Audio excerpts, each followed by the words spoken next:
মই ইংৰাজী নৱবৰ্ষ 2026 চনৰ আজি প্ৰথম দিনটোত ৰূপহীয়াত সমষ্টিবাসীৰ লগতে সমগ্ৰ অসমবাসীক নৱবৰ্ষৰ শুভেচ্ছা জ্ঞাপন কৰিলোঁ আৰু আশা কৰিছোঁ নতুন বছৰটোৱে কঢ়িয়াই আনিব শান্তি, সম্প্ৰীতি, ঐক্য, ভাতৃত্ববোধৰ এক সুন্দৰ বতৰা।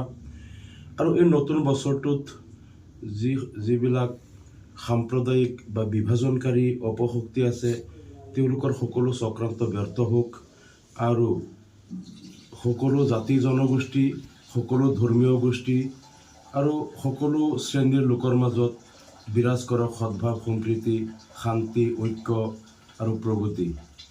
অসমবাসীৰ এক নতুন উন্নয়ন আৰু প্ৰগতিশীল শান্তিময় অসমৰ এক সোপান এই বছৰটোতে ৰচনা কৰক।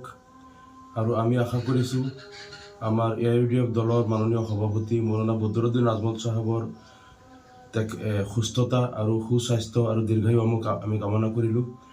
আৰু আমাৰ সমগ্ৰ অসমৰ সকলো শুভাকাংক্ষী আৰু গণতন্ত্ৰপ্ৰেমী ৰাইজৰ সকলোৰে যাতে মনৰ আশাবিলাক পূৰণ হয় আমি তাকে কামনা কৰিছোঁ।